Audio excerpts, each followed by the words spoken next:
Foi nesse livro que eu li o melhor primeiro capítulo de toda a minha vida e também a cena de sexo mais bonita da literatura. Calma, não é o vídeo errado não. A gente vai falar sobre o Evangelho segundo Jesus Cristo nesse vídeo aqui, escrito pelo José Saramago. Pode parecer que esses comentários são um pouco estranhos para falar sobre esse livro aqui, mas acredite, vai fazer sentido. O primeiro capítulo do livro é belíssimo e o que o Saramago vai fazer aqui é começar essa história com a descrição de uma pintura. Eu vou ler o primeiro parágrafozinho para você, só para você sentir como é o teor da escrita desse livro. O sol mostra-se num dos cantos superiores do retângulo, o que se encontra à esquerda de quem olha, representando o astro-rei, uma cabeça de homem, donde jorram raios de aguda luz e sinuosas labaredas, tal uma rosa dos ventos indecisa sobre a direção dos lugares para onde quer apontar. E essa cabeça tem um rosto que chora, crispado de uma dor que não remite, lançando pela boca aberta um grito que não poderemos ouvir, pois nenhuma dessas coisas é real e o que temos diante de nós é papel e tinta, mais nada. Você consegue ver o que ele está fazendo aqui? No primeiro capítulo, o Saramago ele faz a descrição de uma pintura renascentista perfeitamente. Ele projeta essa imagem estática da crucificação de Jesus Cristo e vai descrever ponto por ponto do que está acontecendo nessa imagem e passando para o leitor os personagens principais dessa história. Então ele vai descrever Jesus crucificado, ele vai descrever outros apóstolos crucificados,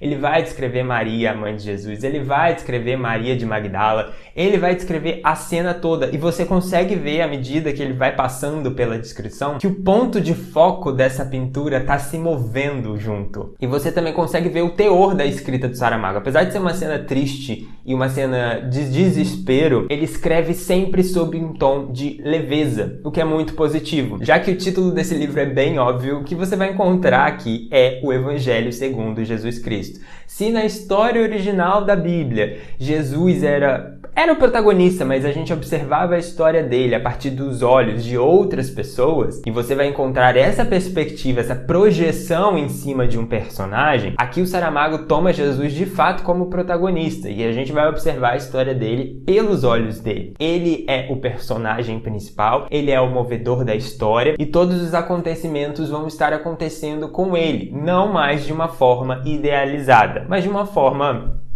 humanizada? Normal, digamos assim. O Saramago, gente, ele era ateu, e eu também sou ateu. E o que ele vai fazer aqui nesse livro é se apropriar da história de Jesus para falar assim, olha galera, temos aí essa história há 2000 anos, né, na nossa vida, na nossa sociedade, movendo um monte de coisa, um monte de gente acredita que isso é real, já tivemos atrocidades em nome da religião, mas vamos encarar os fatos? Para um personagem literário, ele é um pouco mal escrito, ele não é humanizado, é um personagem muito idealizado. Então, se vocês me permitem, se vocês me derem licença, eu vou fazer um negocinho. E aí, ele escreve esse livro com essa proposta de humanizar o personagem literário. Se você pensa que isso é uma blasfêmia, que ele está sendo arrogante, que ele está sendo desrespeitoso com essa figura, você está muito enganado. Ele vai fazer isso da forma mais sensível e delicada possível, mas ele vai jogar real. Jesus era um homem, ele passou pela adolescência, ele passou pela fase adulta, ele teve essa vida trágica. Então a gente pode falar sobre sentimentos, a gente pode falar sobre questões que todo ser humano passa. E é muito evidente quando ele coloca a adolescência de Jesus aqui, e Jesus é um rebelde. Como todo adolescente foi, ele briga com a mãe, ele acha que ele é dono de todo o conhecimento do planeta, ele foge de casa, ele tem as picuinhas dele, ele passa por esse momento de puberdade com interesse sexual em outras pessoas. Então assim, é uma figura que foi humanizada pelo Saramago, e o que ele faz aqui é um ponto de discussão que eu queria deixar nesse vídeo, e que eu acho muito importante, principalmente na atualidade, é que Jesus é um personagem da literatura como qualquer outro. Essa história não pertence a um grupo de pessoas. Como eu falei, a sociedade, principalmente ocidental, se moldou muito a partir dessa história e dessa religião. E apesar de eu particularmente não ter lido a Bíblia ainda, tudo que eu conheço sobre essas histórias é do boca a boca e da parte que eu fui ligado à religião. Esse é um personagem literário como qualquer outro, e um personagem principalmente em domínio público. Então o Saramago faz esse favor de escancarar na cara das pessoas que vocês não detêm esse personagem. Esse personagem tá aí, a gente pode fazer o que a gente quiser com ele. E isso não é motivo para ele ser desrespeitoso, porque, de novo, ele não vai ser em nenhum momento aqui do livro. Se você vir alguém falando que Saramago foi desrespeitoso com a história de Jesus aqui, saiba que essa pessoa não leu o livro.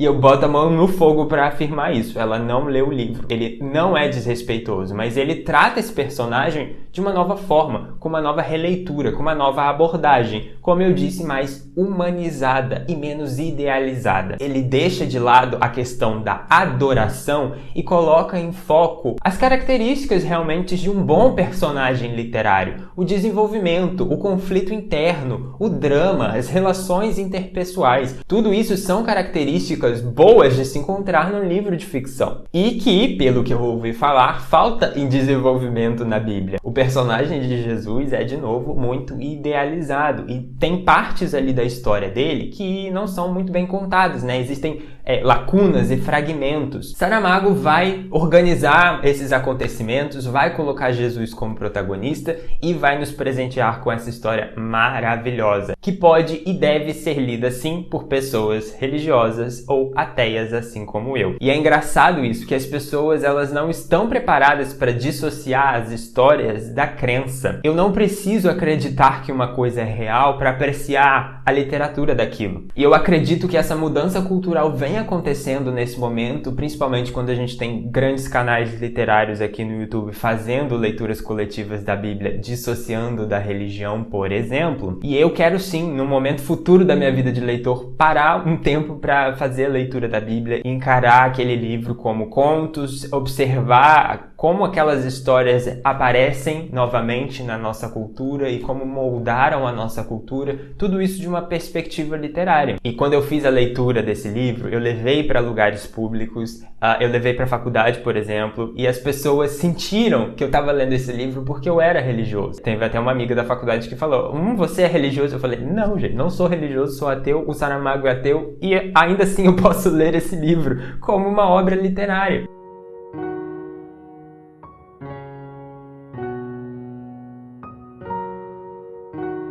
Até o nascimento de Jesus, Maria e José são os protagonistas dessa história, mas você entende que é mais uma história de fundo ali. O Saramago está introduzindo aquele personagem principal. A partir do momento que Jesus nasce, ele toma a narrativa para si e a gente acompanha a vida dele, a trajetória dele, desde a infância até o momento de sua crucificação. Então, boa parte dos acontecimentos que a gente conhece da Bíblia estão acomodados nesse livro aqui. O Saramago ele também preenche lacunas com outros acontecimentos e ele vai trazer muitas discussões mais atuais em cima desses acontecimentos, o que é a parte mais interessante do livro. Vou ler alguns trechinhos rapidinho só para exemplificar o que eu estou querendo dizer. Tem um momento que Jesus conhece o pastor, que é uma figura importante dentro desse livro aqui, e o Saramago faz a seguinte descrição. Jesus levantou-se e recuou até a parede da caverna. Agora podia ver melhor a cara do gigante, que afinal não o era tanto assim, apenas um palmo mais alto que os homens mais altos de Nazaré. As ilusões de ótica, sem as quais não há prodígios nem milagres,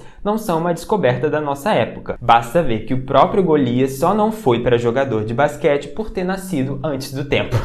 O Saramago faz essa ponte entre a atualidade e a história do passado o tempo todo e é sempre nesse teor cômico. Quando Jesus foge de casa, ele briga com a mãe, não quer mais saber de nada, ele tá assim, eu sou o dono do planeta. Ele acaba se refugiando no templo e o moço de lá pergunta se ele fugiu de casa e aí ele responde, bom, fugir, o que se chama fugir, não fugir. Contudo, e nesse ponto teríamos de voltar a ouvir toda a história, o que, tranquilizemo-nos, não sucederá, em primeiro lugar, porque o fariseu, não tendo de voltar a aparecer, não precisa conhecê-la. Em segundo lugar, porque a conhecemos melhor do que ninguém. Basta pensar no pouco que sabem uma das outras as personagens mais importantes desse evangelho. Veja-se que Jesus não sabe de tudo da mãe e do pai, e Maria não sabe de tudo do marido e do filho, e José, estando morto, não sabe de nada.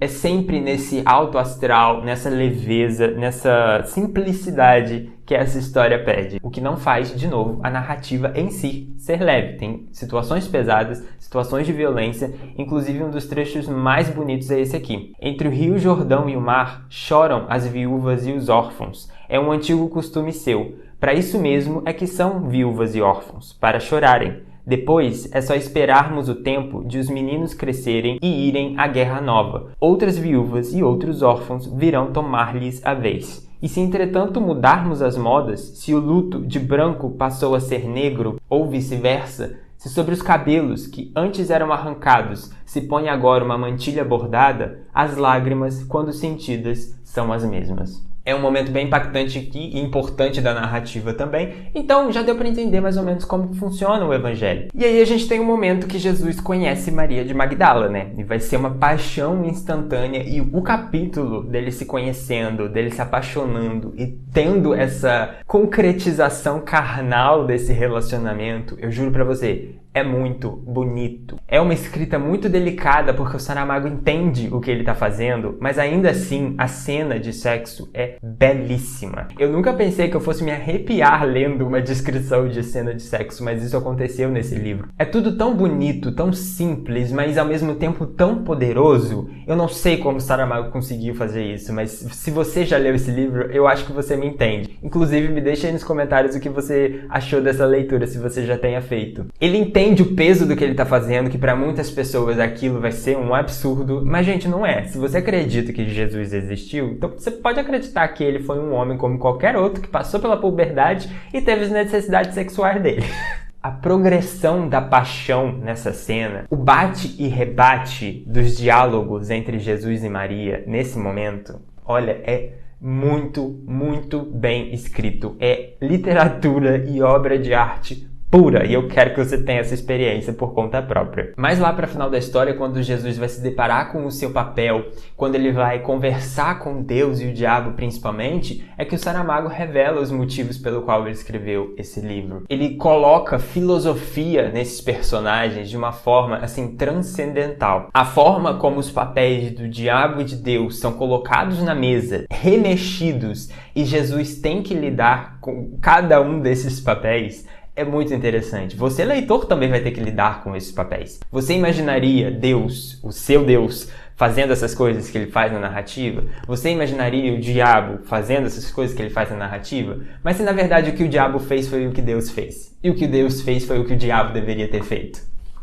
Então, independente do seu credo, independente da sua crença, é uma leitura que vai te fazer pensar nas questões humanas. E o Saramago consegue humanizar muito bem seus personagens em todos os seus livros, e ele escreve muito bem sobre humanidade. Então, vale a pena você colocar esse livro no seu radar. O final do livro, como eu comentei, é a crucificação de Jesus. Então, esse é aquele livro cíclico que, a partir do momento que você termina, você quer começar de novo. E eu fiz a leitura do primeiro capítulo depois de terminar, porque o primeiro capítulo funciona como um epílogo do livro também. Então vai ser muito interessante se você fizer isso, terminar a sua leitura e logo ingressar no primeiro capítulo. Mas com certeza é aquele livro que vai se beneficiar muito de releituras. Tem um elemento muito importante aqui dessa história que eu não prestei atenção tanto assim, e só lá no final eu percebi que aquele objeto era muito importante para a narrativa. Então, numa releitura, eu vou passar a prestar atenção nesse objeto. E aí essa leitura com certeza vai crescer em simbolismos para mim. No mais, esse aqui é um livro excelente, muito bem escrito, cheio de simbolismos, cheio de filosofia, de coisa para você pensar, de se questionar e de mudar perspectivas. E eu espero realmente que você faça e aproveite essa leitura. O link do livro tá aqui na descrição. Se você notou, essa minha edição aqui é peculiar, é porque eu comprei lá na Fundação Saramago, lá em Lisboa, durante a minha visita, e eu já documentei isso aqui no canal, nesse vídeo aqui. E eu te vejo na nossa próxima leitura.